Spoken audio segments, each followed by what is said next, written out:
Okay, Luke, so we're going to be uploading this on Monday, even though we're recording it before then, obviously. That's if you get it uploaded on time. I know, yeah, I know. Well, I had one fully behind thing. You that's why you asked if I was busy on the weekend, isn't it, Luke? I got you. Yeah, well, that is basically it. Yeah, that is why it was uploaded late. And I'm not busy this weekend, you'll be pleased to know. Anyway, but one thing I will be doing this weekend is watching the season finale of Game of Thrones, which will already have been, but I think regardless of what happens, Luke, and I do actually know what happens because I read a leak because I just thought, you know what, I just want to know. But regardless of what happens, this season has been very disappointing, hasn't it, Luke? It has been not disappointing, Michael. It has been hilarious because throughout the last decade or so, various friends have told me, you've got to watch Game of Thrones. Game of Thrones is amazing. Why aren't you watching it? And I'm just like, I'm just not that interested. But the final season has come around and it's been an absolute shit show.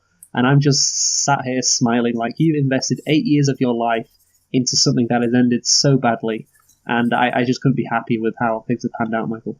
Yeah, well, I mean, my rule, generally speaking, Luke, is to not start watching shows until they finish their run. Exactly. And I almost would have done that with this, but I started watching it just in the run-up to Season 8. So just as Season 8 was approaching around last year, I started watching Game of Thrones and I watched, all 7 seasons. And in a way, I kind of don't regret it in that it was kind of nice to experience the shit show firsthand. And yet at the same time, it was, yes. I mean, it will go down, I think. I really do think, and I think you'll probably agree, as possibly the most disappointing anything, most disappointing pop culture event since The Phantom Menace. I think The Sopranos ended badly from what I can remember. I've heard Dexter ended badly, and I've heard Lost ended badly. Oh yeah, Lost, that was well, the thing is with Lost, they fucked it up because they were only going to do 3 seasons, and I think they added on another couple of seasons because it was so popular. So that was never going to end well. But yeah, Game of Thrones, definitely, it's a massive disappointment, and I've just enjoyed all the Twitter stuff, like people complaining. It's been quite fun. There's a petition to get them to remake Season 8. I saw that. Oh my god! Which, to be honest, Luke, I signed because I just thought. I mean, obviously, it's not going to do anything, but it's quite funny. So I just thought, yeah. Well, I mean, but then the thing is, Luke, they're going to be doing Star Wars. I know I was just literally about to bring that up. Like, I'm laughing, but these writers, whoever they are, they're called D&D. That's what I've seen them refer to. Dumb and Dumber. Yeah, they are going to write Star Wars. Wait, you know what other film they wrote? Do you know what other film they wrote, Luke? What? X-Men Origins Wolverine. Oh yeah, no, I heard that. God, what a shit track record. I know, and I think that's their entire track record is X-Men Origins Wolverine and Game of Thrones. So, wow. I mean, it's not even a Rian Johnson situation where they have one good film under their belt. I can't wait until the Sith just forget about the dark side. Yeah, it's going to be good. Anyway, yeah, so that's probably enough time talking about that. So yeah. We could talk about it for ages. We could start that Game of Thrones podcast we've been wanting to start for ages. It's the classic, a different format for Game of Thrones podcast where only one of the people has actually seen Game of Thrones.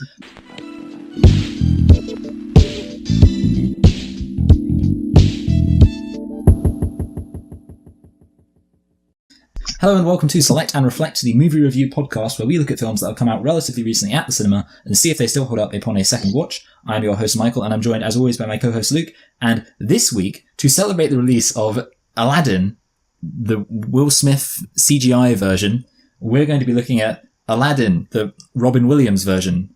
So Luke, why don't you tell us a thing about Aladdin, however we're going to distinguish it. Yeah, so the 1992 film, I guess, the animated film. Would be the best way to distinguish. Anyway, so Aladdin is a 1992 American animated musical fantasy film produced by Walt Disney, and it is the 31st Disney animated feature film. It is directed by Ron Clements, John Musker, and it also produced by Ron Clements and John Musker as well, and it's based on the Arabic folk tale of the same name from the 1001 Nights, which is some old Arabian tales back in the day. I don't know when they were released, but yeah, so it is based on something. I was wondering about that when I was first watching it. Oh wow! So you're telling me you're a pleb who didn't have a copy of the 1001 Nights literally while you were growing up? Because that's how middle class my family was, Luke. We had an actual copy of the 1001 Nights, and I used to read it. Jesus, wow. Fair enough, Michael. Fair enough. So you're quite familiar with this tale then? Yeah, well, I have a few things to say when we get around to the controversy, and there is a controversy, so stay till the end. I did have one note about which relates to my intimate knowledge of the 1001 Arabian Nights. But yeah, there's not really too much. I mean, this does have an amalgam element of different things, but yeah, it's really, Luke, it's just a Disney-fied version. Yeah, as you would probably expect. Anyway, it stars Scott Weinger, Robin Williams, Linda Larkin, Jonathan Freeman, Frank Welker, Gilbert Gottfried, and Douglas Seal. It was released on November the 25th, 1992, so almost 27 years ago. Quite a short runtime, actually, only like 1 hour and 26 minutes, which is kind of interesting. Yeah. And Michael, do you want to have a guess at the budget?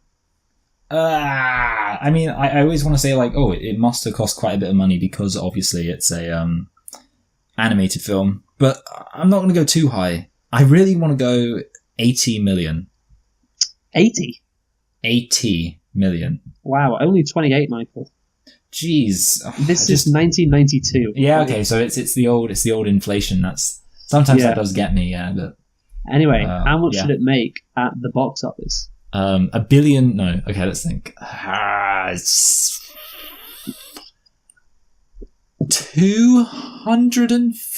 200 million. Okay, you're far off of this, but I'm not going to blame you because you weren't around in 1992, but this movie was a massive hit. Wow. This movie grossed $504 million at the box office. It really was just incredibly successful. Upon release, it became the first animated feature film to reach the $500 million mark and was the highest grossed animated film of all time until it was surpassed by The Lion King, which we are also doing later on this year. It got 2 Academy Awards, by the way, Aladdin. And the film's home video VHS release also set a sales record and grossed about $500 million in the United States. So, wow, a lot of money was made off this. Yeah, off of Arabian culture. Yes. Anyway, but the more important question, Luke, is, did you like this film? I did like this film, Michael. I did like it, yeah. Yeah, I thought this film was pretty fun. A pretty enjoyable time for the whole family. Yes, indeed. But no matter how much a movie is enjoyable for the whole family, it often has nitpicks. Am I right? Yeah, it often does. How many nitpicks do you have, Luke? I have 5. I have 4. Okay, so and one of, to be honest, like some of these they're not that great. Like one of them is like a question, which is surprise. Well, so basically it's literally only one person can enter the cave. Is that like ever? Is that like that? Is there only one person at any given time? Because he says only one may enter the diamond in the rough. And I'm guessing, like, I mean, is there a range for this? Is it just a local guy, or could this random one person who's able to enter, could they accidentally be in Australia? I would like to know these things. Yeah, I imagine there's a radius, and he's like, they just pick the best person from the radius. That would be my guess. Yeah, I tell you what, it is really convenient that Jafar has a little, like, is it a blue sapphire or something, which he's able to look into, and that tells him who he needs to get into the cave. That's a very specific ability. And if not, that lion really could have just gone the rest of his life. Like, I'm surprised when Jafar showed up with Aladdin, he was like, holy shit, you found the one person I was talking about. That's pretty mental, Jafar. Well fucking done, So, some pretty minor one, but Aladdin doesn't question why the prisoner wouldn't have escaped himself. So obviously the prisoner, he does say, why didn't you go after the treasure yourself? And I can't actually remember what he says. I can't remember what the prisoner says. Obviously the prisoner is Jafar in disguise, and he's tricking Aladdin into going to the cave. And Aladdin says, why haven't you got the treasure himself? He gives some explanation, but Aladdin doesn't say, well, hold on a minute, okay, fine. You've not escaped, but also there is a way out of this cave, and you've just been kind of chilling in here. Anyway, and then, so this is wishing to be the most powerful sorcerer is a lot like wishing for infinite wishes. I just thought, it's a little cheaty when you think about it. It's like, you can't wish for infinite wishes, but you can wish to be the most powerful sorcerer. And it's like, I mean, you got to hand it to Jafar. That's a pretty good use of a wish, because after that point, he's essentially able to just create giant, sand timers out of nowhere. Yeah, it is he's found a bit of a hole there. Yeah, a lesser man would have wished for a giant sand timer, but he wished to be a sorcerer capable of creating one. And then this is a final one. I mean, it ends up not really mattering, but he could have just got Jasmine to set the genie free, because obviously at the end he discovers that he's not a prince. By the way, some people have I remember I read an article. It was probably a video because I don't read articles, but I watched a video on YouTube. It was kind of like dissecting the logic of in what sense the genie makes Aladdin a prince. Like, is there a kingdom somewhere? Does his father become a king? Anyway, but that doesn't matter. The important thing is that at the end, he's got one wish left, and he isn't a prince anymore. But Jasmine can only marry a prince. So they're like, oh man, I need to wish to become a prince again so I can marry Jasmine. But then we wouldn't be able to set the genie free, and it's this massive problem. But you do think, well, hold on a minute, he could just give it to Jasmine. Jasmine would have 3 wishes, and then you get 2 extra wishes before they even need to set him free. So, not bad. Yeah, that is a good point as well. Yes. All right, now hit me with your 5, Luke. Okay, so that many guards are trying to catch Aladdin over a loaf of bread. Really? You ever seen, played Assassin's Creed? You just get, loads of them on you. Literally, you bump into someone, and they're like, stop!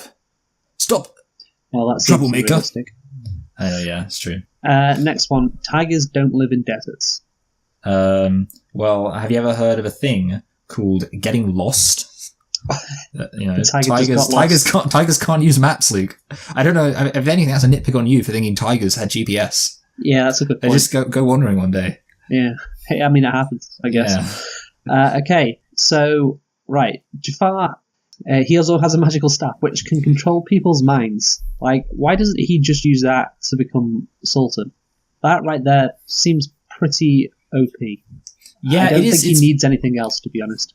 Yeah, I think it is pretty OP. I mean, the one thing is that it does have a limited range, I assume. He can only do it to one person at once. And if he tried to do it, this is my theory, Duke. I'm guessing if he tried to do it in the presence of multiple people, then what would happen is some of the other people there would realize that something is up.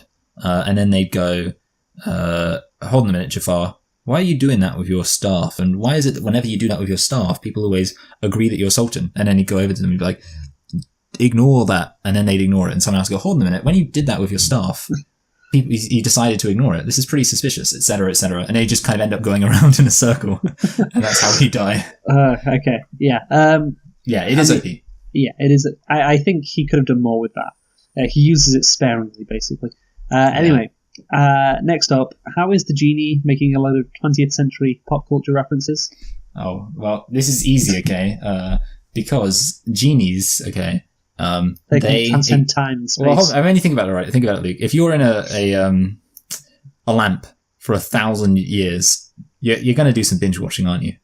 I mean, to us, it's not really a bad deal. Because think about how many NEETs there are. People who really just want to spend all day inside playing video games, watching films, binge watching Netflix, things like that. If you walked up to them and said, hey, you can do all of that. One catch, you got to live in a lamp. And if someone comes along every now and then you got to grant them a load of wishes. But to be honest, I think it would be worth it for that, time that you get to spend just on your own, just doing whatever, just chilling. Yeah. I mean, this could be the modern Middle East again, but I don't think it is. Oh yeah, I think it's pretty. I don't know. I don't think they have any sultans in the Middle East. Although didn't they have they had sultans back in the 50s? I think so. Yeah, maybe. Anyway, so okay, this is one I just noticed. Apparently only 3 people live in this massive palace: the Sultan, Jasmine, and Jafar. I was thinking that they also don't have any guards just hanging out around the Sultan. Yeah, no guards, no other advisors, no chefs or servants or whatever. Just those 3 people, just chilling. Yeah, I know. Yeah, well, I can't imagine the kingdom's that very well ruled, because apparently this Sultan, who is just seemingly preoccupied being hypnotized all the time, is in charge of every decision. He's not got anyone there advising him about finance or the military or diplomacy or anything like that. So, and his literal only advisor, he says at some point that Jafar is his most trusted advisor. And it's hold on, he's your only advisor. So that's not really a compliment. I haven't seen any other advisor yet. Yeah, I want to know who. The thing is, maybe he's got loads of really untrustworthy advisors, but they're so untrustworthy that they just don't show up. So Jafar is the most trustworthy guy just because he actually shows up on time. The only one who bothers to turn up for work. Yeah, he's a bit evil, but he's punctual. Yeah, that's why I keep him around. Anyway, I think I should mention the plot now of Aladdin. So, the film follows Aladdin, an Arabian street urchin who finds a magic lamp containing a genie. In order to hide the lamp from the Grand Advisor, Is that how it's pronounced? Vizier, visor? I think it is Vizier, but He disguises himself as a wealthy prince and tries to impress the Sultan and his daughter Jasmine. And of course, he eventually does, and it all works out in the end. Anyway, Michael, what have you got to say on the plot? Oh, what have I got to say on the plot? I tell you what I've got to say on the plot. So, first of all, you'll love this, Luke. So I was thinking, wouldn't it be better when... Wouldn't it be better when Aladdin says that he's journeyed from... It's better be good. Wouldn't it be better if when Aladdin said he had journeyed from afar, he instead said that he'd journeyed from Jafar? When does he say this? He says, I have journeyed from afar to beseech your daughter's hand in marriage or something like that. Oh, God. And I was thinking, wouldn't it be funny if he said Ernie from Jafar and then looked at Jafar and then Ernie from Sesame Street appeared and he was like, hey, Bert. Oh, wow. Okay, yeah. So, yeah, I was going to put it as a nitpick, but I thought it doesn't really count. And also it's too relevant, really. It kind of holds the film back because if he would have said, I have Ernied from Jafar, then... Yes. It's one of those things, the minute you can get it out, it's suddenly not as funny. It's very funny just before you can get it out, when you're trying to say it. But apart from that, okay, so I suppose I'll start with this. Jasmine doesn't want to be a princess, Luke. And I just want to say, I don't really know about the historical context of exactly when this film relates to other Disney films, but in hindsight, at least, and I think possibly still even at the time, the idea of the princess, she's a princess, but she doesn't really like being a princess because X, Y, Z, various constraints of being a monarch. It's a bit of a cliche conflict for our princess lead. Yeah. Okay, so I was going to get onto that later. Oh, okay, Luke. So why don't you, seeing as everything I say is just terrible, except for my Ernie from Jafar line, why don't you take over? Okay, well, I was just going to start with it's a very this story is a very basic story. So you've got the characters are all stereotypes. You've got the thief with the heart of gold, the princess, who feels trapped, like you say. That is a Aladdin cliche. is Flynn Rider. Do you know Flynn Rider from Tangled? Oh yes, I think I remember that.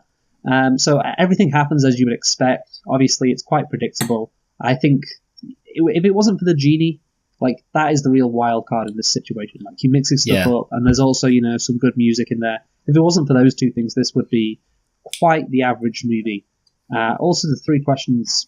What would you ask a genie if you had three wishes? That is a question that people ask. I think. You know what, Luke? I think maybe actually we should probably do that. I think we should at some point. Before, maybe at the end, we'll do what would our three wishes be, depending on how much time we've got. Yeah. No, Luke. No. Anyway. I love how you put me off then. Yeah, it's embarrassing, to be honest. I feel sad that I was here to listen to that. What else do we have to say?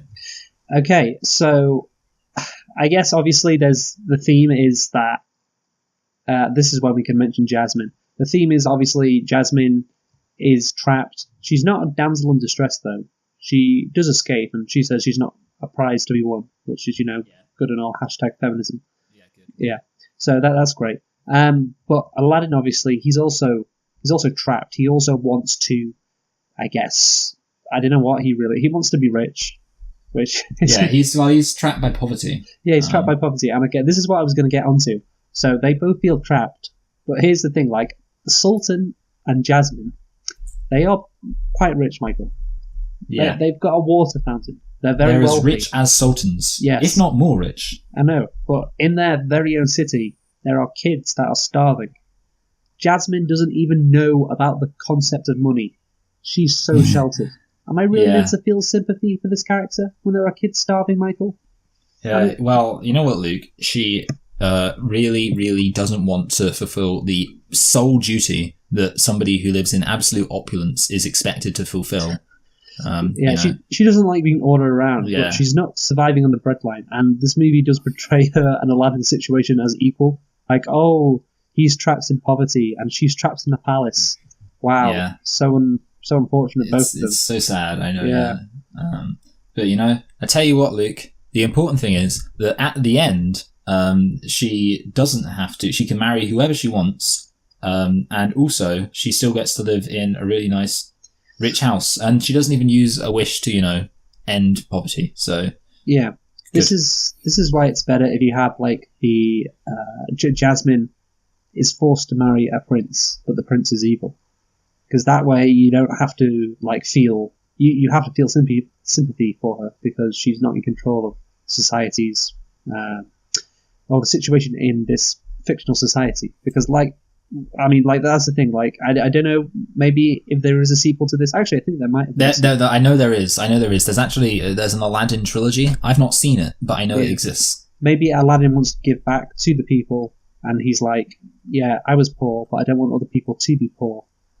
Or maybe he doesn't believe in that. Maybe he's maybe he's like one of those people who is from a kind of the rough side of town, the ill side of town, and then they make it, but then they make it and they kind of forget where they come from. He loses sight of his roots. Yeah, maybe he thinks he's pulled himself up by the bootstraps by finding that magical genie lamp and thinks everyone should just do the same. Yeah. Also, in many ways, I suppose you could say he is an analogy for Donald Trump, and the lamp represents a small loan of $100 million.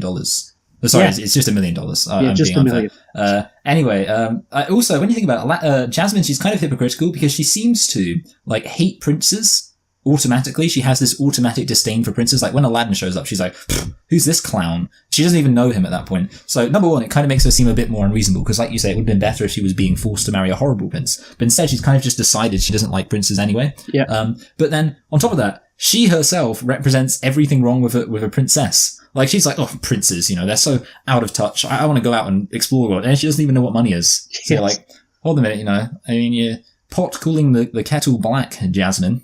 Yes. She's the epitome of a first world problem. Yes. Problems. It's not even first world. I don't know. It's like 0.1 world. 0.01 world problems. Anyway, so other issues with the plot. There's this point in the movie, I think it's about 2/3 of the way through, when Aladdin, so he manages to become prince, basically, or he agrees to marry the daughter, and then for some reason he doesn't want to be sultan. So it's a really weird plot moment. He's like, "Oh, I can't be the sultan. What if they find out I'm a fraud?" And it's like, well, isn't that still the issue anyway? Even if you were a prince, isn't this what you wanted? Yeah. I mean, I thought that was a bit weird. It was just a bit forced at that point. No, yeah. And it's strange. Yeah. And also, okay, how does the plot really get going? It's obviously Jafar finds Aladdin, and Aladdin goes into the Cave of Wonders. Yes. The Cave of Wonders says you must find a diamond in the rough. But what is so remarkable about Aladdin? It just feels like, oh, he must be remarkable because he's the protagonist. He just sings suddenly. He can sing. He's pretty athletic. He can run quite fast. He can dodge guards.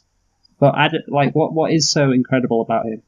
I'm not sure. He gave some food to some starving children, and at one point he made fun of a prince by implying that the prince was an arse. Yes.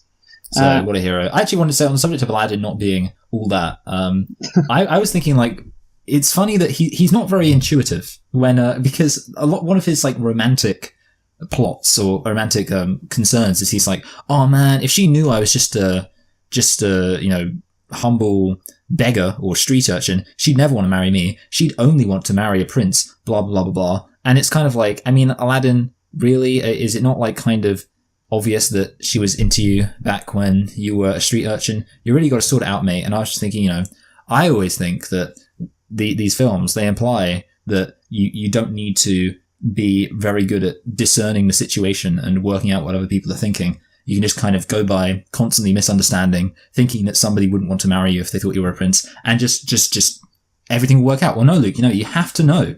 You have to be able to work out whether or not somebody would want to marry you if they knew you weren't a prince, because that's a pretty easy thing to be able to tell. Yeah, no, it does feel forced. That's another thing that does feel forced. Literally, the fact that both thinking the exact different thing. She's literally I'm angry because you're a prince and I hate princes, even though I display many of the same character faults that a prince would have. And he's like, oh, I guess she just doesn't like me because I'm not enough of a prince. Yes. Why don't they just talk, Michael? Why don't you just talk? But that's the thing, like, with Aladdin, I think that the message of the movie is be yourself, or don't be afraid to be yourself. That's the main message. You know, be yourself, put our service to the test. I think that's another Disney movie. Oh dear. Yeah. Obviously, that is different to the original tale, because I did read a bit about it. Apparently, he, in the original tale, Aladdin just kills a bunch of people and isn't that...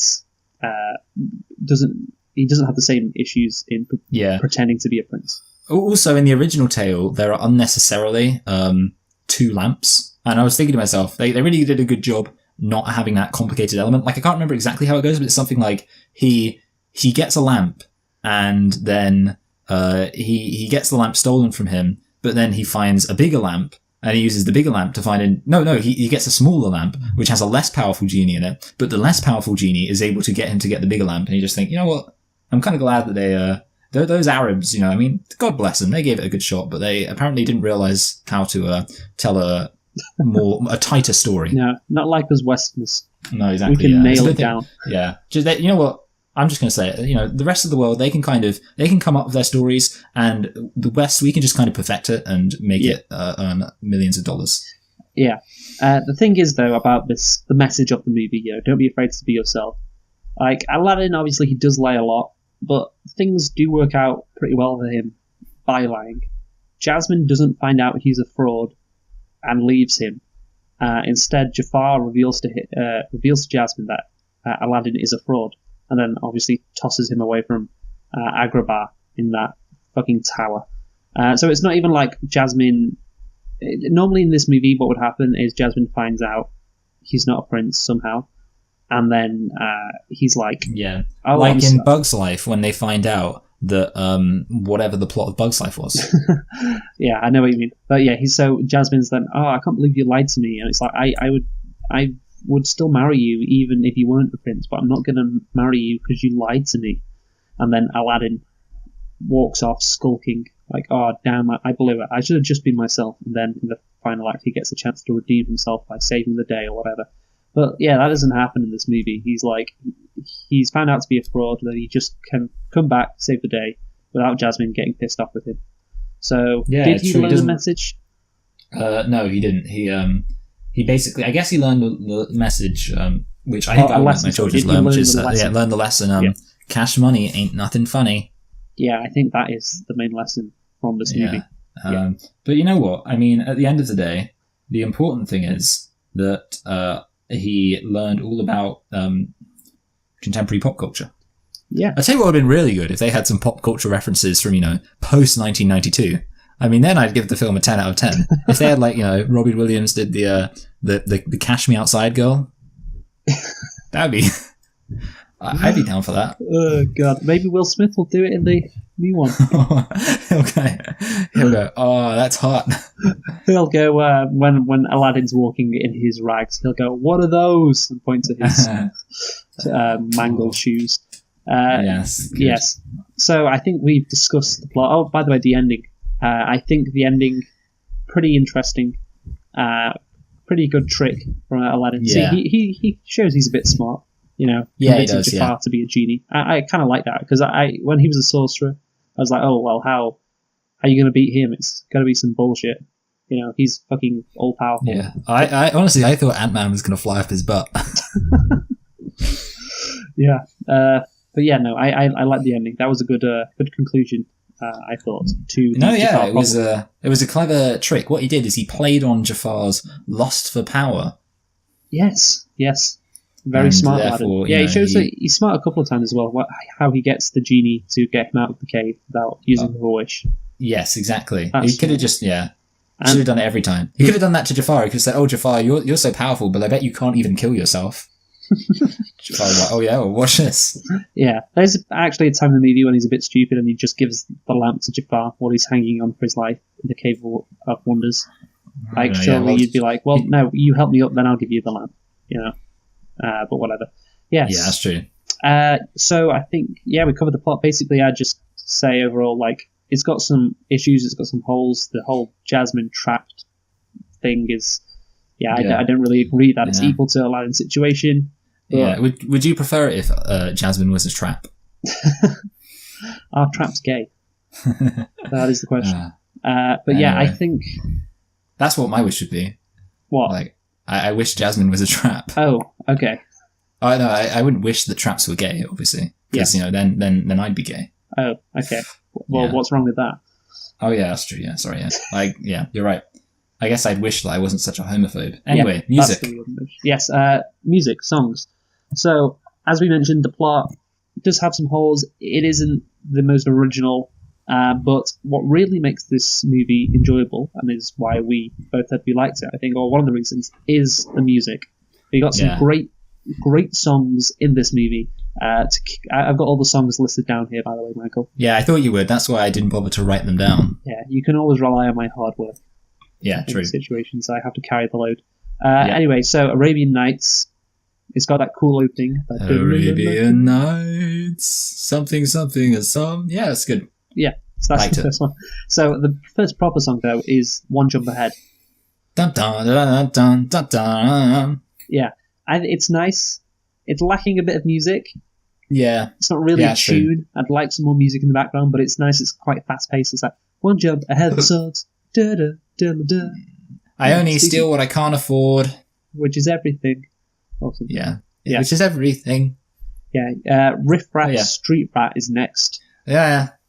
No, it's a bit slow and lame. Yeah. No, it's the sad song. There's always going to be a sad song. I'm slow, I'm very sad. No siree, they'd find out there's so much more to me. I feel like, for some reason, we're both being a bit New York-y with our singing, like, no siree. Nix, we didn't get Zion. The New York Jets, I love them. I made a Zion Williamson reference there. Yeah, no, I know you did, but I don't know what that means, so I just ignored it. Well, that's a shame. So, next up, we've got, I think, the best song in the movie. You Ain't Never Had a Friend Like Me. You Ain't Never Have a Friend Like Me, yes. Robin Williams. Yeah, it was pretty good. Just I guess I will say, I wasn't that, the verses were a bit, like, the chorus was quite good. I think the verses were a bit, they weren't very melodic, I didn't think, with the verses. I mean, you're allowed to disagree, Luke, because music is, after all, one of the more subjective areas. For me, I didn't find the verses very melodic. I don't know if you're going to say that you found them more melodic than any other verse in history, but hopefully not. Master, I don't think you quite understand. And then you got the trumpets, and then it starts off so good, and then it's... Sorry, what are you going to say? You're just playing music right now. I am, yeah. I'm just trying to remind myself how good it was.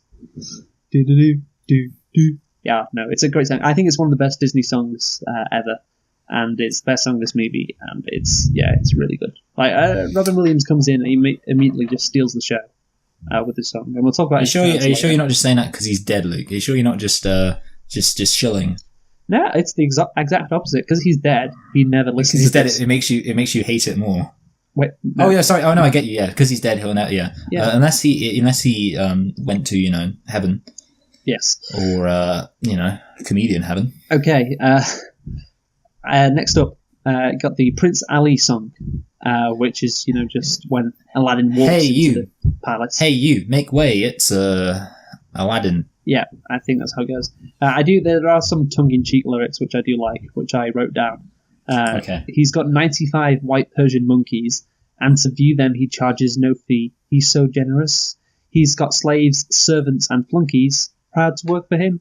They bow to his whim and love serving him. They're just lousy with loyalty to Ali.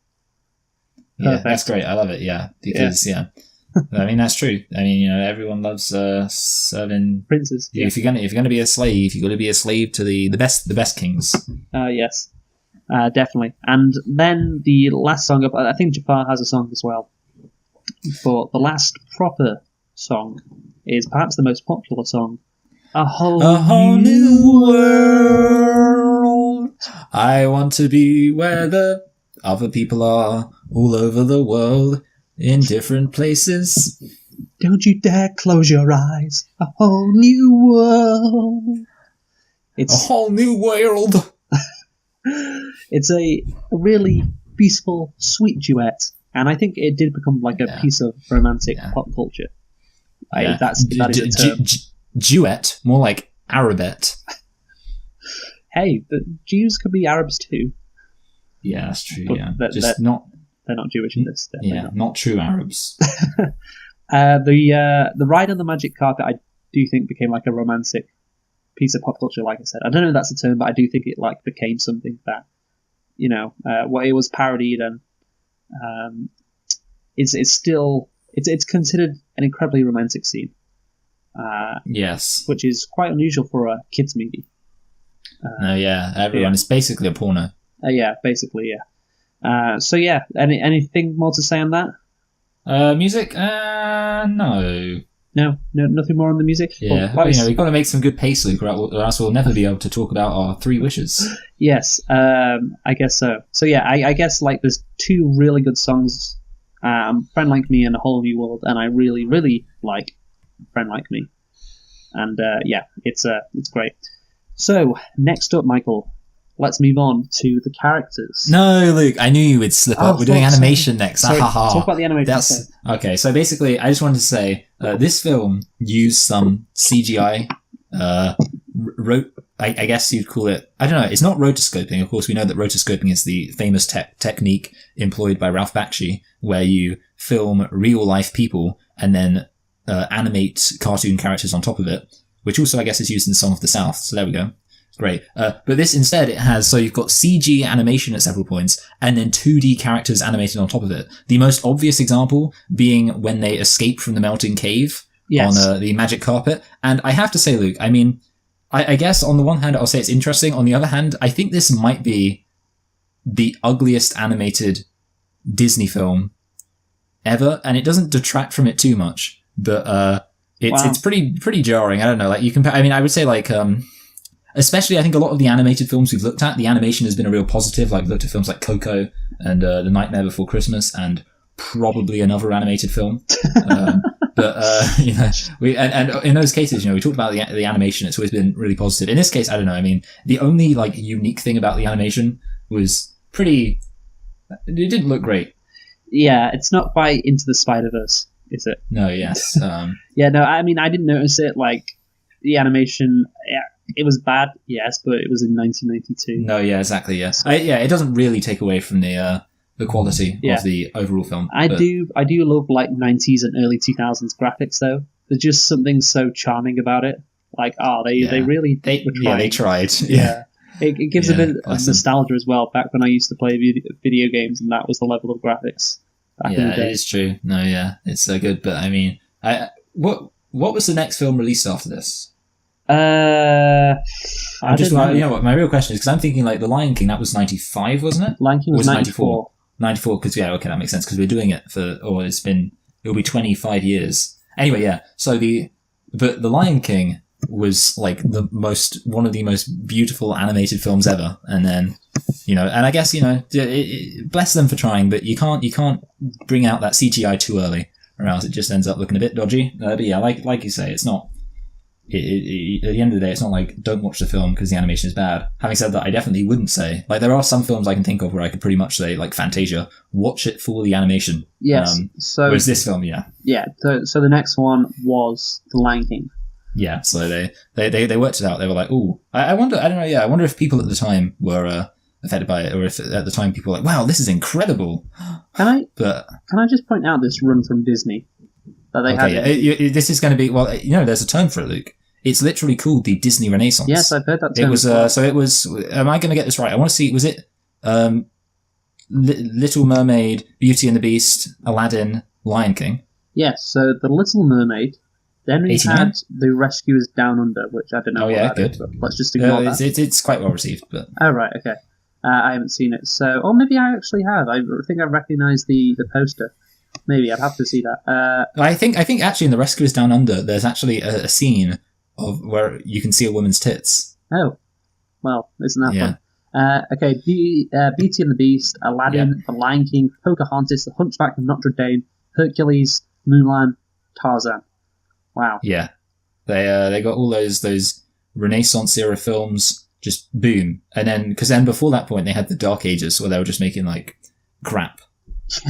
And nobody knows any of those films. It was like between The Jungle Book and The Little Mermaid, which is like a really long period because The Jungle Book was in the 60s and Little Mermaid was in the late 80s. Yeah. And so for over like 22 years, they were literally just making nothing. And then suddenly they came out with like just loads of hits. So you have in fact, Michael Eisner's famous quote that actually started the Disney Renaissance was, he just said, we're not trying to make art, we're just trying to make money. And somehow they, that ended up making really well received films. So well done them. Fair enough. Yeah, so you got the Aristocats, Robin Hood, Many Adventures of Winnie the Pooh, The Rescuers, The Fox and the Hound, Winnie the Pooh, The Black Cauldron, The Great Mouse Detective, Oliver and Company, and then we have The Little Mermaid. So amazing. Yeah, so all of those films you list. I mean, I think the best one of those is probably the Winnie the Pooh one. I like that. So yeah, they only made 8 movies in like 22 years. That's crazy. Wow. So yeah, they that Renaissance is definitely definitely happened. Yeah, wow, incredible run from them, and Aladdin is right in the middle of it. So anyway, what should we move on to next, Michael? Now we do characters. Okay, so the first character. Let's talk about Aladdin, the title guy. Yes. Yeah, Aladdin. Anything to say about this guy? Well, I think, like you say, this film is made up of cliches, and Aladdin, his character is pretty not very complicated. I mean, it is literally just the most complicated it gets is he's a thief, but he's a good thief. With a heart of gold, Michael. Yeah, exactly, yeah. He's a diamond in the rough. And yeah, I mean, there's not really that much you can say about him in terms of his characterization. Yeah. Yeah, no, that's a good point. Yeah, he's just your standard protagonist, down on his luck, finds a magic lamp. He's a good guy, gets the girl, becomes rich, everything works out for him in the end. Next up, we got Jasmine, the Princess of Agrabah, who was bored of life in the royal palace. While, I'm sorry, Jasmine, maybe you should live on the outside of the palace. Maybe you find out how boring life is then. Yeah, maybe you'll find to see how boring it is when you've been decapitated by the revolution. Yes. Like you said, I mean, the same thing. Like you said, it's the stereotypes. Yeah, you got stereotype. Do you think? Well, not stereotype, archetype, I guess you'd say.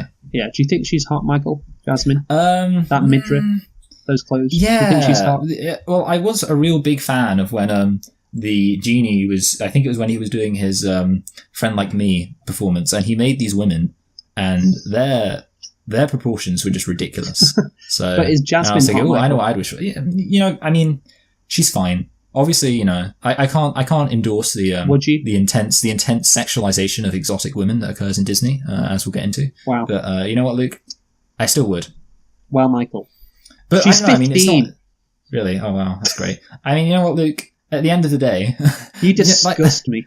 It's like the whole that's the thing. It's like, oh no, even though she's drawn to look exactly like a prepubescent girl, she's actually of legal age. That's the whole debate within the animated pornography sphere. There's this guy called Shadman, and he's one of the top dogs in that business, and he's got this disclaimer on his site, and I remember it very well. The disclaimer says, all the characters depicted are over the age of 18, even when seemingly and explicitly stated otherwise.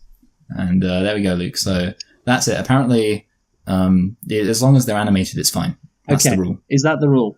Yeah, that is a bit of a difficult area, which we won't stray into any further, no. I think. Anyway, so we got Jafar next, the power-hungry Grand Vizier of Agrabah. Yeah, hey, Luke, do you think Jafar's hot? No. Well, guess what, Luke? He's 12. Yeah, I just want... They grow beards early, those Middle Easterns. Wow, you racist. That's racist. Yeah. Next, I'll be saying they have black hair. Next, she'll be saying they like to live in sewage. Actually, if you go onto my site, I have a list of all of the dumb things I ever said. So if you're just going to go through that, then I think we should just end this interview. Just admit you're on the left wing, Luke. That's the thing, though. He hadn't deleted the tweet. Like, it's still up. Yeah. Which is... Like, if you're so ashamed of it, why not just delete it? I don't know.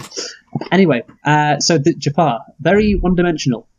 Very. I think this guy, he might be the most obvious villain in movie history. Like, every little thing about him, from his beard to his long face to the clothes to the staff, screams evil. Like, they couldn't have made him any more evil if they tried. No, yeah, he's literal Hades from Hercules was less evil. Yes, indeed.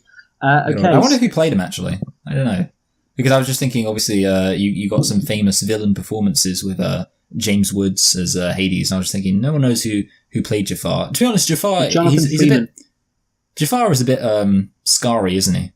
Yeah, he is actually. That's a good point. Yeah, with the British accent and the wanting to overthrow the king. So, yeah, no, that is the stereotype, I guess, of the evil guy: the intelligent, charming, I don't know, like tall, skinny guy. I don't know where the stereotype come from, but yeah, it's probably Hamlet. Oh, did it? Well, I don't know. I mean, I'm just thinking because obviously Hamlet's got the usurper thing. And also back in the day they were very poor, so everyone's probably skinny back then. Okay, that makes sense. Next up, we've got Frank Welker as Abu, which I don't know. There's much to say about him, but I'm going to include Abu with Gilbert Gottfried as Iago.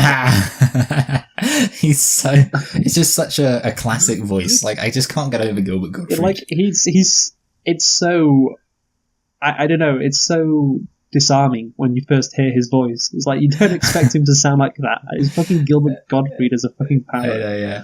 Have you ever? I'm sure I must have at least made you aware of this. The Gilbert Gottfried audiobook for 50 Shades of Grey. Yes.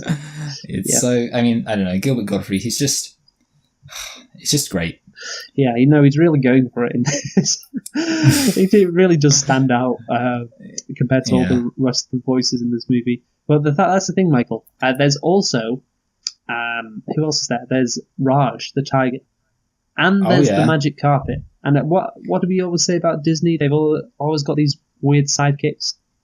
Oh yeah, they've got loads of them. Every main character has a sidekick, like an animal sidekick. So the parrot is obviously Jafar's sidekick. Then you got the sidekick for Aladdin, which is the monkey, and the sidekick for Jasmine, which is the tiger. And the sidekick for the genie, which is the magic rug, even though they're not actually directly connected. And I like to imagine that the thief at the beginning, who gets swallowed by the lion, I like to imagine he then becomes the lion's sidekick. Yes. His ghost appears, and he's like, the lion's like, only one may enter, and the ghost appears, and he's like, that's right, boss. Yeah, that's the thing. Like, I think in this movie, they really went for it with the sidekicks. Like, they realized how good having a sidekick would be for humor and just making the scenes just that much better if the main characters have a sidekick to talk to. And the animals obviously can be cute and everything, but they really took it up a notch in this movie. I think in the rest of the movies that Disney did, they never had quite the amount of sidekicks that there are in this movie. I would say so. So yeah. Anyway, Michael, we have been talking about a lot of characters, but we haven't mentioned the most famous character in this movie, the character which is really the star of this movie, which is the genie, played by Robin Williams. We saved him to last, saved the best to last. And what do you have to say about Robin Williams? Yeah, he was pretty funny. Just pretty funny? Oh, he was more funny than Robin Williams has been recently, I have to say. Wow. It's a classic performance. I mean, I'll be honest, I don't know if I laughed out loud that much, but it was an enjoyable performance because of the energy that Mr. Williams brought to the table. Did you laugh out loud much? I didn't laugh out loud, but it was just when he was on the screen, you just have a smile on your face, like he's just doing a load of stuff that it's just like, oh, this is so fun. And Robin Williams is just killing it. Like you say, it is a classic performance from him. Probably his best performance, I'm going to say. I mean, obviously he's done a lot of great movies in his time. And you could even argue that his greatest performance wasn't even in a comedic role. Obviously it was in Scott's... Good Will Hunting. Scott's favourite movie. Scott's favourite film. Yeah, Good Will Hunting. But I think, he was just fantastic in this. Immediately he comes in, like we said, in the Cry Like Me, and he just steals the show. And he's just so good throughout the movie. Although some people did criticise him, I looked in the Wikipedia page and in the reception point, and there were criticisms of Robin Williams' performance because apparently it was incredibly narcissistic from him. Yeah, screw him. Yeah. Tell you what, those people should be ashamed of themselves because now Robin Williams is dead. Yeah, he is dead. Yeah, exactly. Which, obviously, maybe if they didn't criticize him, he wouldn't be dead.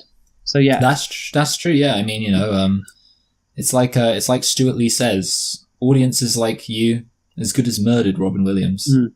Ed Gonzalez of Stamp Magazine wrote a negative review, described the film as a racist, predictable, we'll get onto that bit later, ridiculous, and a narcissistic circus act from Robin Williams.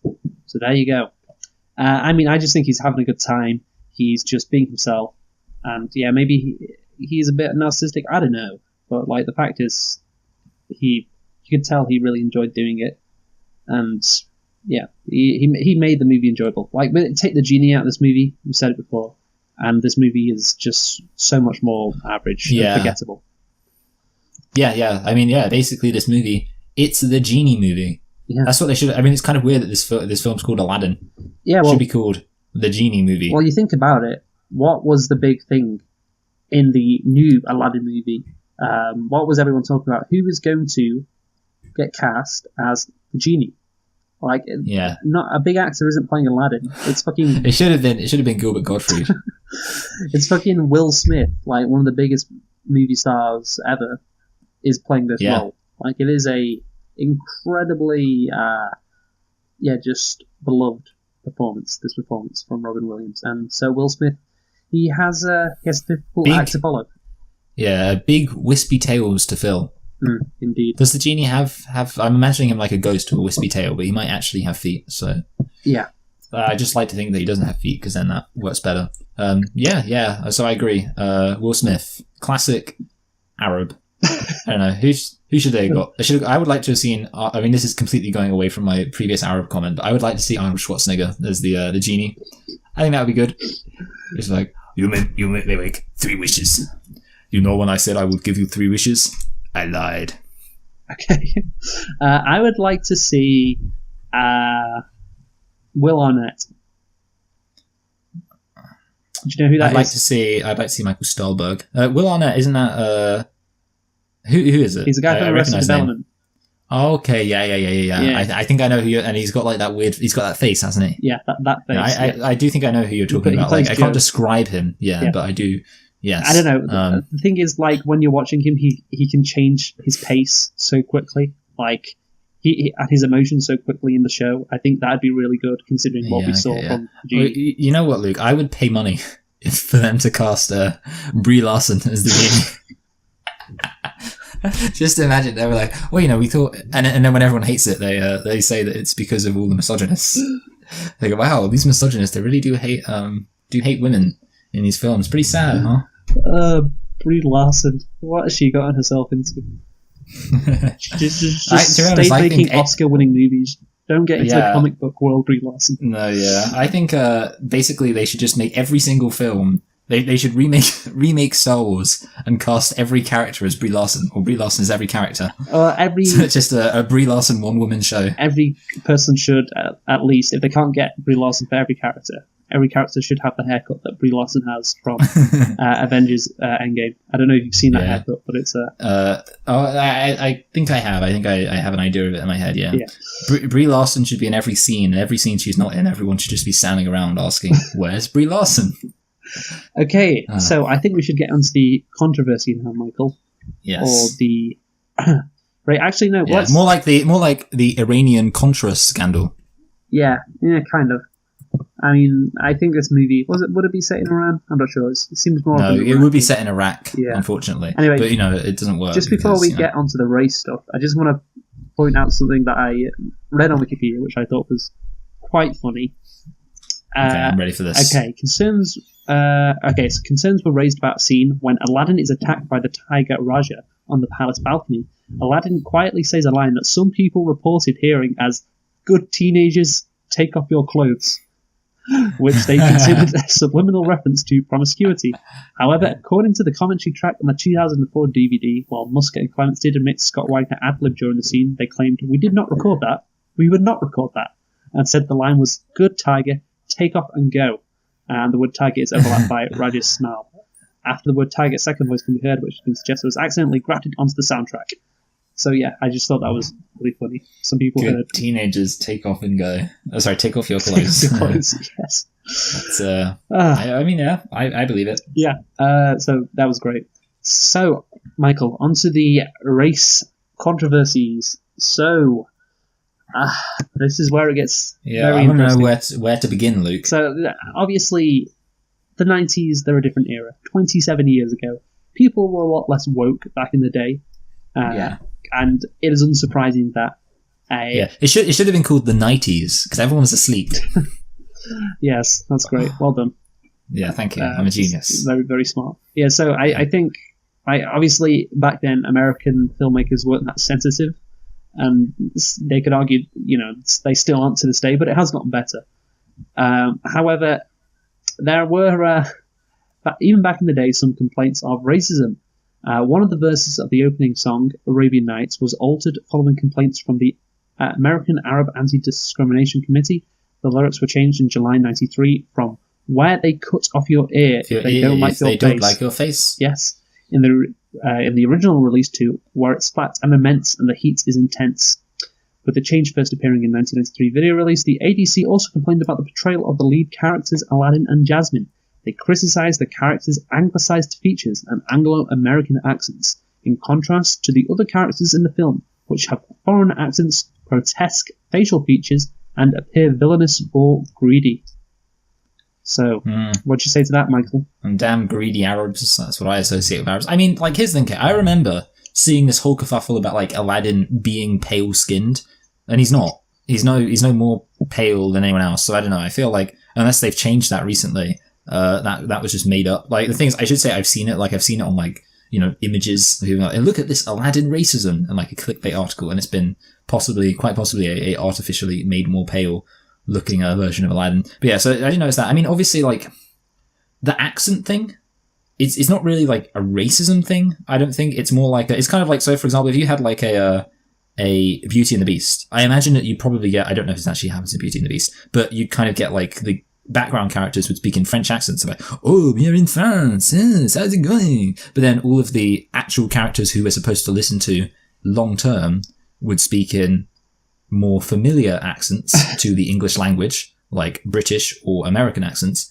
because otherwise it's, I mean, like, number one, it's kind of hard to pay attention. Also, number two, I think it's like kind of like a lot of people go mental about accents. Like, I remember, bit of a tangent, but there was a film called Enemy at the Gates, and like I saw several people at one point complaining because they were like, "Oh, yeah, Russians with British accents. Jude Law has a British accent." I'm thinking, hold a minute. It would be so ridiculous to just have like a bunch of people speaking English in Russian accents for the entire film. Like, "Hey, where are you trying to shoot at me? I will shoot you if you try to shoot at me with my sniper rifle." Just as far as I'm concerned, if you've already changed the language, you might as well change the accent. Yeah. And then, of course, on top of that, background characters, I think, yeah, they can speak the original accent, because that's not, that sets the scene, and obviously we don't have to listen to that much. So as far as I'm concerned, that's fine. Yeah. Obviously, I think the accents are fine. However, the grotesque facial features. Oh, yeah, okay, so I mean, like, there's the guards. Like, I'm trying to think about the different characters, because, I mean, like, okay, so there's the guards. The guards are supposed to obviously look kind of gross, because that's what, generic bad guys are supposed to look like. And apart from that, there's like random people in the crowd. I didn't notice. I guess like there was a woman who looked kind of ugly. Yeah. But I don't know. Yeah. I mean, the thing is, like, on the one hand, I could say I didn't really notice it in a major way. But I think like one of the problems is that like cartoons, one of the things that cartoons do is give people kind of like caricaturish faces, and that kind of extends to, giving people, obviously, background characters kind of over the top faces to communicate very simple facts about them. So it's like, if you want to communicate that the guards are evil, you use your ability as an animator to make them look really gross and evil. Or you want to communicate that these women are fawning over Aladdin even though they're cougars, where you have to make them look really old and so that it's clear that they're cougars. I don't know, something like that. That's clear that they're beyond his age. Yeah. Yes. So I guess you're right. The thing is, obviously, what you have is all the main characters, they speak with British or American accents. Even Jafar, who's evil. And so it makes sense that, they do, because obviously it'd be weird if they spoken in like weird like semi-English Yeah. Arab accents. And obviously all the rest of the characters obviously don't have English accents because, as you say, it's just I guess it lends to authenticity, makes it feel more like it is set in Arabia. Yeah. And I mean, the facial features again, like all the characters, which are good characters, they have nice facial features, and obviously the good characters, they happen to be speaking American or have American accents because they're the main characters. So yeah, I mean, I guess it just. Oh, actually, I just want to say it says anglicized facial features. I would think I'm just going to say this. I think Arabs and white people look very similar. The only difference I can think of is I would say Arabs, on average, much like Jews, have larger noses. And that's in my, some. You're so lucky you're Jewish. You can say this. I know, yeah, it's great. But in general, it seems like Mediterranean people, anybody who's olive skinned, so Mediterranean people and Semitic people in general, and Arab people, and probably even Persian people. To be honest, it's kind of weird. Like, we say they have large noses, but when you think about it, we're the ones with small noses. Yeah, I guess so. Spin zone. Yeah, exactly. Because most people, we're like, oh yeah, Jews have big noses, and Arabs and Italians and Spanish people. And it's like, well, when you think about it, at that point, they're not the ones with big noses. We've got small noses. By the way, that thing did. I wasn't really paying attention to the noses, but maybe I will say, okay, if Aladdin had a little baby nose, and all the other evil characters had big, massive, crooked hook noses. Yeah, exactly, yeah. Then that's it. That's the only thing I really associate with Arabs, apart from their skin tone, but the skin tones are all pretty much identical. So yeah, I'm going to look up their noses right now. But okay, you do that. But yeah, I mean, I guess because of what we talked about, the makers of this movie, the animators, maybe it would be fair to say they kind of walked into the racism. Like, they didn't think about this at all, but just because of how characters are drawn, how protagonists, or how the good characters are drawn, how the bad characters are drawn, and the accents, they have to have British accents or American accents, and the other characters have to have native accents because it adds authenticity. They just walked into the racism, and yeah. I think that is fair. Like, their intention, obviously, I don't think they intended it to be racist, and maybe there will be changes for the live action. I don't think there will be any race controversy this time around. Well, the important thing is that I would say that Aladdin actually does have a pretty big nose, so there we go. As far as I'm concerned, that's the... anything else to say about race? Well, yeah, actually, Roger Ebert claimed Aladdin and Jasmine were pale and routine. He criticised what he saw as the film's use of ethnic stereotypes, writing, most of the Arab characters have exaggerated facial characteristics, hooked noses, glowering brows, and thick lips. Glowering. Yeah. And thick lips. But Aladdin and the princess look like white American teenagers. Which, again, they don't look white. But that's the thing, Yeah, I'm actually genuinely wondering if, I don't know, they've changed it or something, because everyone says that. I mean, yeah. Maybe they have. I can kind of see the hook nose thing in some of these characters, so you know what, maybe they should have given Aladdin a bit more of a hook nose. So there we go, that's my one improvement. Just give Aladdin a big old hooky little nose. Yeah, are you essentially saying, Michael, that Arabs are ugly, so they can't help it? The animators can't help it. Is that your position? Actually, Jasmine's got a tiny nose.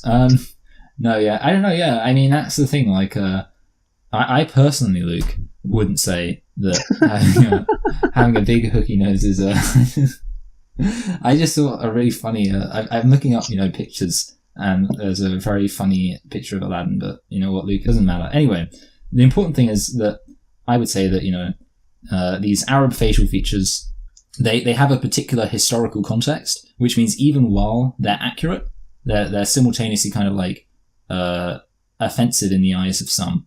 Okay. There you go. Okay, so we discussed that again. I think the portrayal, maybe they did change the skin color of Aladdin and Jasmine. Maybe they did, but not in the version we watched. I think we can agree. And I think racism. It can be argued that that this movie did depict certain characters in a racist way, but like we've said before, I don't think the animators intended that to be the case, and just because of how these movies work, they kind of did a walk into racism, I guess. They just, maybe they should have been more sensitive, and I definitely think the live action film will be more sensitive in that regard. Yeah, I have two more things to say about race, actually. Okay. Do you have anything else to say? No, just obviously we talk about what the movie be made today. Yeah. But yeah, it's different. Oh yeah. Well, this. So these. I guess actually I'll start. No. I'll do it like this. Okay. So I mentioned before actually how there was some sexy Middle Eastern babes that the genie caused to magically appear. Yes. And I said that there is this problem, and it has been pointed out that generally speaking, the white characters in Disney films are presented as just kind of, I guess you'd say, virtuous and kind of just generically, I mean, they're just love interests.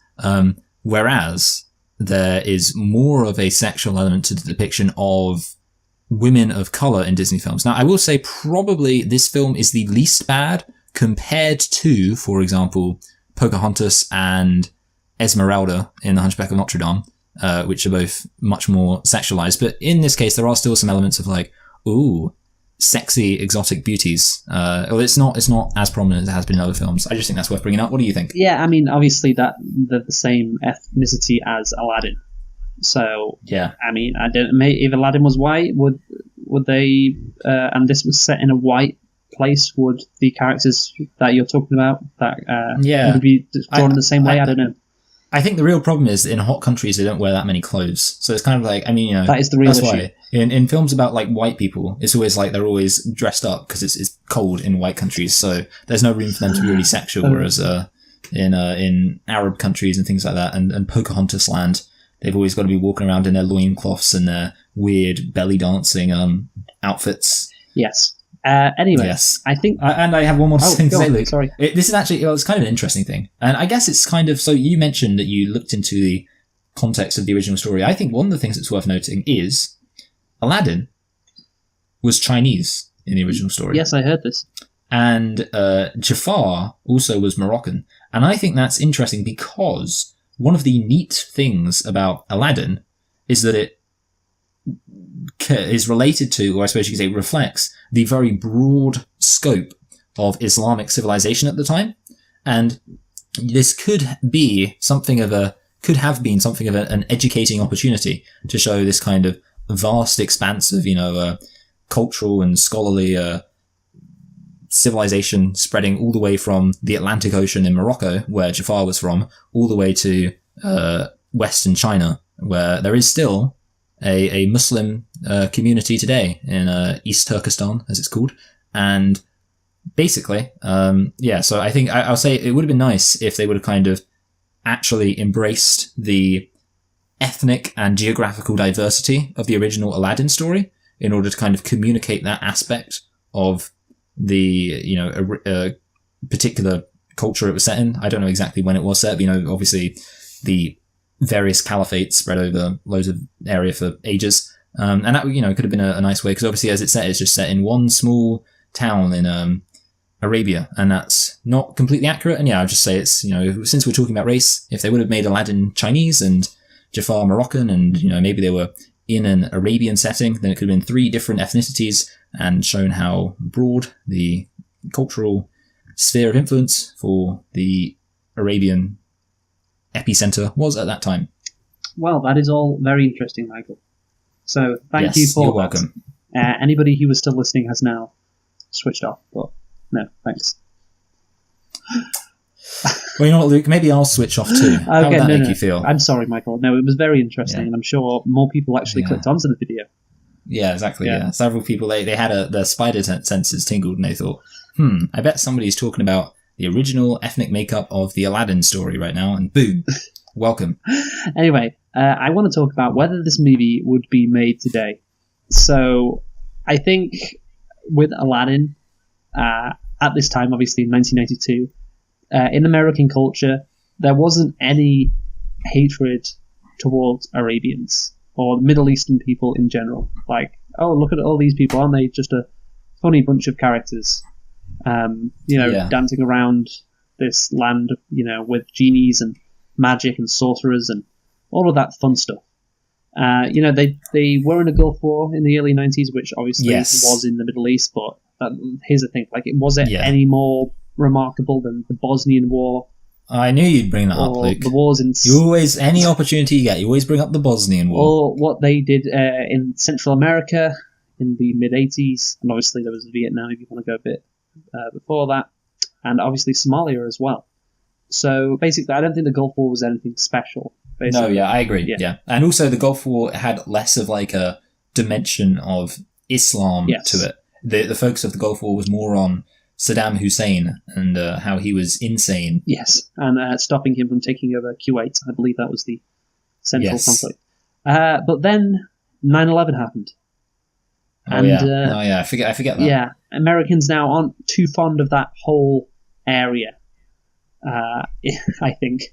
I just imagine like if Disney were making this movie like 10 years in the future from 1992, like they're planning it, they're preparing it, they're writing it, and then 9/11 happens.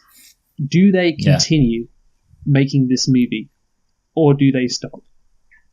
You know what, Luke? Honestly, I could definitely see them stopping. It's a lot like that scene in Spider-Man 1, where Spider-Man catches the helicopter in a giant spiderweb spun between the two twin towers. Yes, but obviously that was just one scene removed from the movie. Yeah. This is a whole so this movie. One, what they could do is I think they could have just had Gilbert Gottfried, just cut out everyone else's bits, and just had Gilbert Gottfried's reaction shots. No, it is interesting. They definitely changed. No, yeah, I agree. I think, they might hold it off. They might do the old, leave it on the production line for a while. Be like, ooh, let's wait until 2019 when Will Smith is knocking about. When would they bring it back, though? That's the question. So this movie wasn't released in 92, and I think maybe they'd bring it back with Obama. Like they kind of be like, okay, because then it's like the Bush era is over. Yes. So released in about 2009. That would make exactly, sense. Yeah. Obviously, though, there are elements that I think will be changed in the remake and would be changed. But the characters say "Praise Allah," which is just hilarious. Sharia law is practiced in this as well, which obviously has. Someone goes to chop off someone's hand for stealing. It's become a talking point used by the right wing. So again, that won't happen in the remake. I just loved like some American family sitting down to watch like a nice family-friendly Disney film, and like one of the characters says "Praise Allah," like the father just gets so mad, like what is this? Yes, I think that would be good. I think that, or maybe, you know what, maybe Disney, they've been pulling the long con this entire time, and actually this whole thing is going to serve as a piece of anti-Islamic propaganda, and basically they're going to sit there, and the whole thing is just going to be like these Muslims being like, Aladdin's going to be like, oh, I wish to destroy America. And Genie's going to be like, oh. No. Jafar wants to destroy America, and Aladdin has to stop him. Aladdin says, and Aladdin's like this really white guy. And Jafar's like black, and he's got like just these sexy Arab slave women around him all the time. He's like, this time I will destroy America for good. I will send in the Mexican immigrants and the gays, and that will destroy them. And Aladdin shows up and he's like, not so fast, Jafar. Yes, in that perfect American accent. Not so fast, Jafar. Wonderful. So do you think then, Michael, if this is the plot for the next Aladdin movie, that America should bomb Agrabah? Yes, I think so, especially if they've got oil. Yes, well, the reason I bring that up is because I remember seeing this poll, Michael. It was back in late 2015 when Donald Trump was leading the Republican primary for president. And I saw this, and it just, I think I don't know if you heard this, but I think you definitely I think I have, yeah. In 2015, a poll was released, and almost 1/3, or 30%, of Republican primary voters would support bombing the fictional kingdom of Agrabah, the kingdom from Disney's animated classic Aladdin, according to a report released by the Public Policy Polling on Friday. The question was, would you support or oppose bombing Agrabah? 57% of Republican respondents said they were not sure, so credit to them, they didn't know. But 30% said yes, they would support bombing it, with only 13% opposed to it. But what was funny about this poll is Trump was at 45% with Republicans who wanted to bomb Aladdin, and only 22% with ones who didn't want to bomb Aladdin. So, that's disappointing. Trump voters were more likely to support bombing. Yeah, well, speaking of funny polls, actually, there was a one recently by, I think, NBC, and they asked Americans, basically, I think it was a general poll, do you think that American students should learn Arabic numerals in school? And something like 54% over the majority of people said no, which Yes. is pretty funny. People are Yes. stupid, Michael. And Yes, especially Republicans. Yes, exactly. Anyway, and that leads on to the most fundamental question, which is, Luke, what 3 wishes would you wish for? What 3 wishes would I wish for? You better not say that you'd set the genie free, or else you're a loser. The dismantling of free market capitalism. Of course, yeah, that makes sense. The implementation of a socialist utopia. Yeah, okay, that's fine. Yeah, got you. Although, Tom, it seems to me like you kind of wasted 2 wishes there. Why? Because it's kind of like you've done. The 2 are kind of connected. No, they're not connected because we could descend I'll into accept it, anarchy. yeah. Okay, yeah, I'll accept it, Luke. I mean, yeah, whatever, it's fine. Yeah, okay, got you. And number 3 for Manchester United to win the Premier League next year. Okay, yeah, all right. That's yeah, all right, that's fine. Okay, mine would be definitely better. No, okay. I'm kind of thinking of it off the top of my head. So I'm thinking, first of all, I would like to be able to control time. That's my number 1. Now, come on, my 3 things, and you can argue which of them is the most unlikely, but they're all possible. Okay, well, hold on a minute. What about if I can fly, Luke? Does that count as possible? Because when you think about it, Superman can do it. I didn't think he exists, though. Okay. So we're restricting ourselves to the possible. In that case, okay. So first things first, I would like to wish for as much money as I wanted whenever I wanted. Okay, Luke, and here's why. Okay, so I can just make So obviously inflation's a thing, but things it would just be me. But here's how it would kind of work, Luke. And also just as part of that, I'd wish to have as much readily laundered money from a credible taxable source as possible whenever I wanted, and in that way I can kind of use that money to influence politics and save the world with that money. Thus, I'm kind of killing 2 birds with the ultimate money stone there. Number 2, 9-inch dick. And some of 3, us don't need to wish for that. Well, the thing is, Luke, my dick is too big, so I see. 9 inches would be better. Right. Yeah. And number 3, I would like to build the world a home and furnish it with love. And apple trees and honeybees and snow white turtle doves. So that's my final wish. Okay, that's a good wish. A slight addendum. I'd also like to see the world for once all standing hand in hand and hear love echo through the tree hills and peace throughout the land. That's a very commendable wish, Michael. Yeah. I'd like to build the world a home and furnish it with love, with apple trees and honeybees and snow white turtle doves. I'd like to see the world for once all standing hand in hand, and hear love echo through the hills and peace throughout the land. Do. Yeah.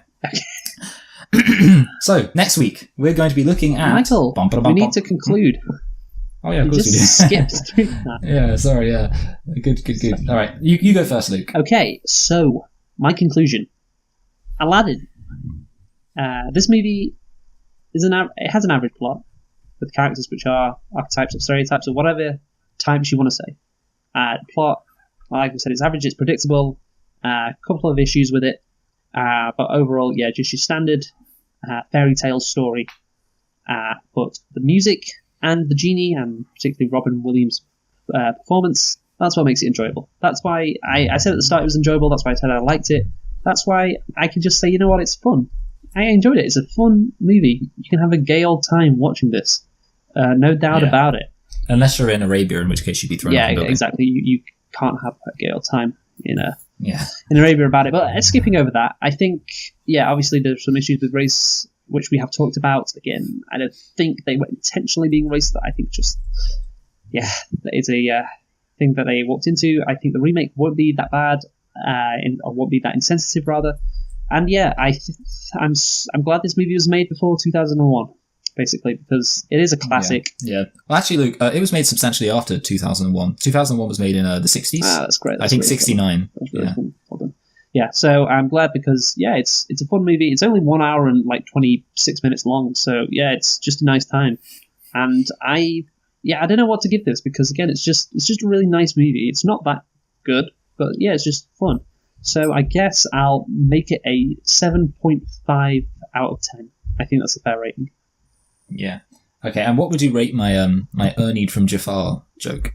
2.2 K-Tops and boobs. All right, okay, that works. I know you don't get the reference, but it is a funny reference. I don't, yeah, that's fine, yeah. I mean, you always reference things I don't understand, and that's fine. I mean, I thought we were friends, but apparently... apparently you just... Yeah. You know, I mean, you never do that, do you? No, yeah, I literally never. Anyway, so it's better than Infinity War, and it's worse than The Nightmare Before Christmas. So there we go. No, okay, so basically, like pretty much everything you said, depending on what you said. So it's an average plot. The characters are all caricatures. There's nothing fantastic or mind blowing plot wise. The animation is nothing to write home about, definitely, and possibly even slightly detracts from the film, although not as much to make a difference to one's rating. Just compounding the point, it's nothing to write home about. The music is good. I don't really agree with you that Never Had a Friend Like Me is possibly the best. I think it's quite comfortably not the best. Wow. But it's quite comfortably one of the best. No, I didn't think I said it was the best. I said it's one of the best, yeah. Okay, that's fine then. And at least of the Renaissance era, I don't know, maybe they've come out since then and just gone boom. I haven't seen Moana. Maybe Moana's got all of them. Let it go, Michael. Oh yeah. Moana, yeah. Let it go. And the other final thing is, I guess, old Robbie. And is it old Robin? I always think of Robbie Williams. It's always going to throw me off. Old Robin. And yeah, he's definitely the main attraction. Having said that, he's dead. I mean, the thing is, like, I do think that Robin Williams is fun in almost everything he's in, and there are probably other films he's been in that have slightly more of a heart. So in that sense, I would say, even while this is one of his kind of better performances in it, he really helps to fill up the animated character, like make the animated character feel real and come alive. You might actually be, there are lots of other films he's been in that have been better, even if his performance hasn't been as good. So, that's kind of a swings and roundabouts thing. Having said all that, I mean, ultimately, I enjoyed Infinity War. I didn't think it was fantastic, but I thought it was pretty good. And I'm quite comfortable there. But more to the point, A Nightmare Before Christmas, another fun film for the whole family.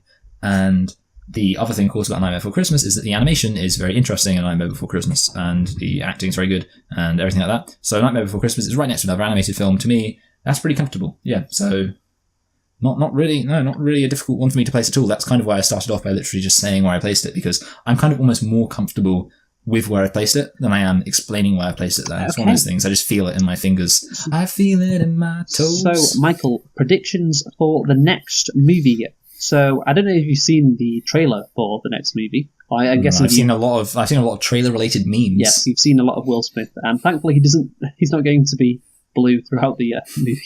So I did send you that thing of like Sonic combined with Will Smith. I think I sent you that.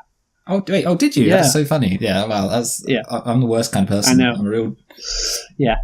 Also, I did notice actually. I'm like we've talked a lot about the skin color of the characters in this, and just when you see the Aladdin trailer, I don't know if you agree with me or not, but the characters, Aladdin, he does look quite white.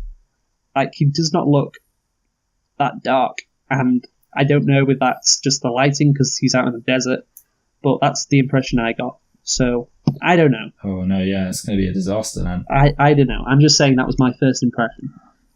So yeah, and obviously Will Smith, his colour looks it doesn't look that good either. But yeah, so predictions. Right, you've done the last couple of Rotten Tomatoes scores guessing first, so I'll guess first this time. I think this is going to be, Beauty and the Beast, but around 70%. I can see this being similar, like a Disney classic, which doesn't hit the heights of its previous, the movie that it is based off of, but it is still competent enough to be, decent. So I'm going to guess 73. That is going to be my guess. 73%. All right, I'm going to go for 72. Are you kidding me? No, okay, I'll go for 68. Fine. That's far enough. Right, yeah, we should make a rule. You have to be like 5 points in between. Yeah. Okay, yeah. 68. So, receipts, Michael, receipts. So, Detective Pikachu. We are going to do the scores for that. So, do you remember what you guessed for Detective Pikachu? What its Rotten Tomatoes score would be? No. No. So you guessed it would be 7. I think I guessed lower than you. You guessed 72%. I guessed 78%. Yeah. It is in fact 65%. Ah! So you have won that one. I'm Congratulations. getting quite good at this. If I was as good as this, guessing the box office and budget, then You are currently 3-2 ahead. So, but John Wick is coming up next week. We've got quite a few ones coming up next week. So yeah, that'll be interesting to see. Yeah, what happens. So yeah, I think that is it, Michael. We are all done. yes. So next week, though, we shall be reviewing